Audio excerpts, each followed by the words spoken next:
The day I found out my son-in-law was slowly poisoning me, I was standing under the bright lights of a Walgreens at 11 p.m.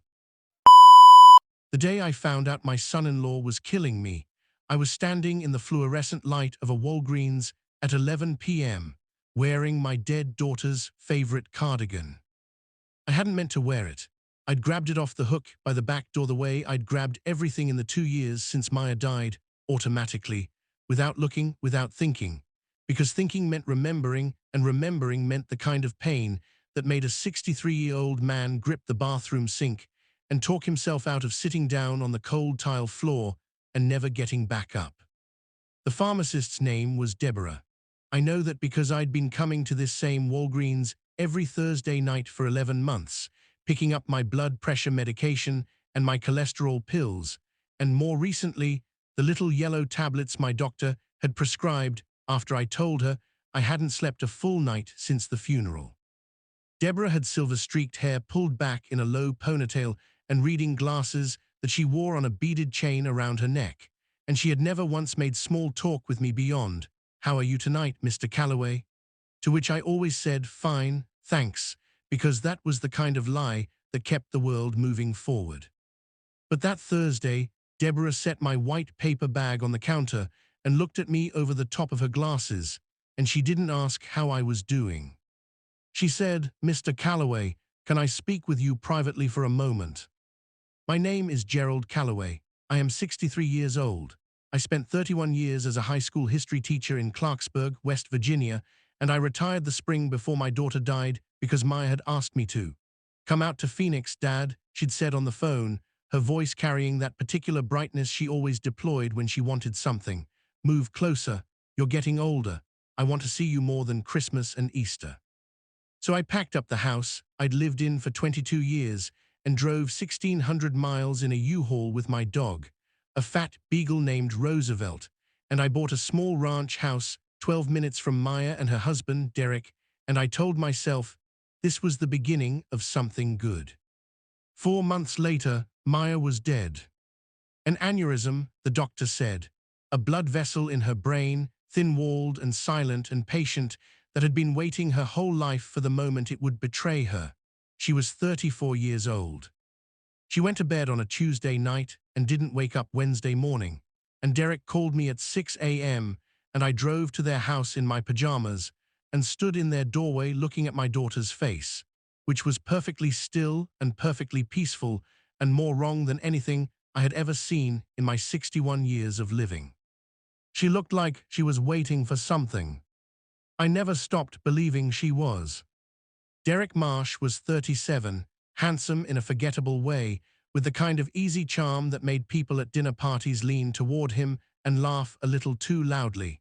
He sold commercial real estate. He wore good shoes. He had married my daughter 7 years before she died, and I had never fully trusted him, which I spent a great deal of time after the funeral telling myself was simply the irrational possessiveness of a widowed father whose only child had grown up and chosen someone else to belong to. Maya's mother, Carol, had died of breast cancer when Maya was 11. I had raised my daughter alone after that, in the yellow house on Sycamore Street, making pancakes every Sunday and driving her to swim practice at 5 a.m. and helping her fill out college applications at the kitchen table while we listened to Fleetwood Mac on a small radio. She was the whole of my world. Not in the suffocating way, I knew how to let her go, how to hold love loosely enough that it didn't crush the person inside it. But she was mine. She had always been mine, and then she was Derek's, and then she was nobody's. She was in the ground. And I was 12 minutes away, alone with my fat beagle and my guilt, and the specific, hollowing grief of a parent who has survived his child. The $600 a week started 3 months after the funeral. Derek had called me on a Sunday afternoon, his voice carrying that particular tightness men use when they need something they believe they deserve. He said his cash flow was complicated right now. He said the real estate market had softened. He said Maya had handled most of the household finances and he was still figuring things out. He said he hated to ask. He asked. I said yes immediately. I said yes because Maya had loved him or had seemed to love him, and I didn't know how to untangle the thread of that love from my obligation to honor it. I said yes, because grief makes you want to do something, anything, and writing a check is an action. And actions feel better than sitting in a dead woman's cardigan at 11 p.m. wondering what you're still doing here. $600 a week, every Sunday like church. 11 months. I did the math later, much later, standing in the parking lot of a Walgreens under a sky full of Phoenix stars. $26,400. Deborah took me to the small consultation window at the far end of the counter, where a cloth partition gave the illusion of privacy. She folded her hands on the counter and looked at me the way people look at you when they're about to say something that will change the shape of your life, and they know it, and they're sorry, but they're going to say it anyway. I've been filling your prescriptions for almost a year, she said, and I noticed something last month that I've been thinking about ever since.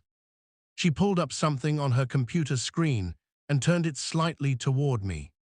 Your lisinopril, she said, your blood pressure medication, the dosage your doctor prescribed is 10 milligrams, but when I cross-referenced the refill dates with the quantity dispensed, the math doesn't add up. You're going through this prescription significantly faster than you should be. I stared at her. I don't understand. How many pills do you take each day, Mr. Calloway? One, I said, one in the morning with breakfast. She nodded slowly, carefully, the way you nod when the answer confirms your worst suspicion. Someone has been calling in early refills on this prescription, using your insurance, your date of birth, your physician's information. She paused. This started approximately 10 months ago. Whoever is doing it knows your medical history well enough to answer verification questions. And lisinopril in high doses. She stopped. In high doses, I said. She met my eyes. In high doses, over a long period of time, it causes kidney damage, fatigue, confusion. It can cause a person to seem like they're simply getting older, declining. It wouldn't look like anything suspicious. It would look like a man in his 60s whose health was failing. The fluorescent light hummed above us. I thought about the dizzy spells I'd had over the past 8 months, which my doctor had attributed to stress and grief. I thought about the way my hands had begun to shake slightly in the mornings. I thought about the fatigue that had been so total and so heavy that I'd assumed it was simply what grief weighed, had assumed this was just the physical cost of outliving your child. I thought about Derek, who had a key to my house. Derek, who brought me groceries sometimes, who had offered so generously, so warmly, to manage my mail and my bills while I was getting back on my feet, who knew my insurance information, my doctor's name, my date of birth, my everything, because Maya had always shared those things with him the way spouses do, the way people do when they believe they are safe. I thought about the life insurance policy. Maya had taken out a policy on me 4 years before she died, at Derek's suggestion, because I was getting older and it was practical and she loved me and wanted to be responsible. She told me about it at Christmas, laughing a little, apologetic. Don't be weird about it, Dad, it's just smart. The beneficiary after Maya was Derek, standard, normal, the kind of thing nobody looks at twice. Until they do. I stood very still in the fluorescent light of the Walgreens pharmacy, wearing my dead daughter's cardigan, and I felt something shift inside me, not break, not collapse, but shift, the way tectonic plates shift, slow and enormous and capable of leveling everything above. Mr. Calloway, Deborah said gently, do you have someone you trust, someone you can call tonight? I called my attorney first.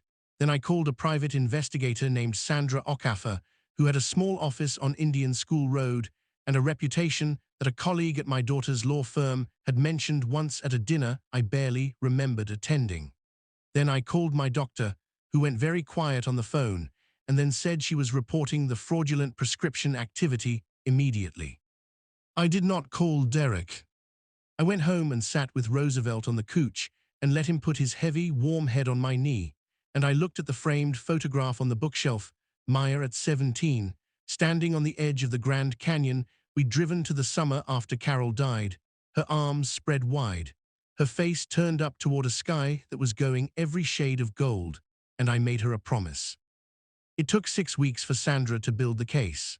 6 weeks of careful, meticulous work, of financial records and pharmacy logs and phone records, and the discovery that Derek had a second phone, a prepaid one, that he used to communicate with a woman in Scottsdale whose name I will not write here because she deserves her own kind of reckoning. 6 weeks to uncover that Derek had taken out an additional policy on me without my knowledge, using forged documents and Maya's notary stamp, which he had kept after she died.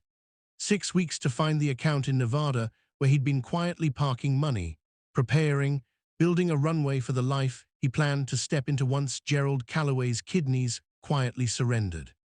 The police arrested him on a Wednesday morning, which felt appropriate. Maya had died on a Wednesday. I have thought about that symmetry many times since, and I have not decided yet what it means, or if meaning is even the right thing to look for in the wreckage of what people do to each other.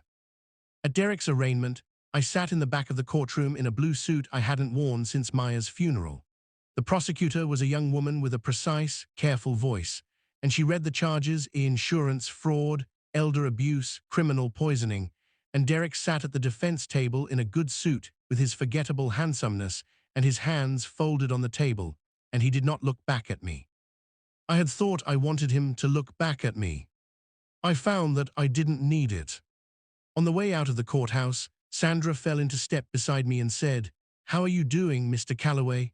And I thought about that question, which I had been answering falsely for 2 years, which I had been answering with the word fine like a locked door, like a way of keeping myself contained enough to keep moving.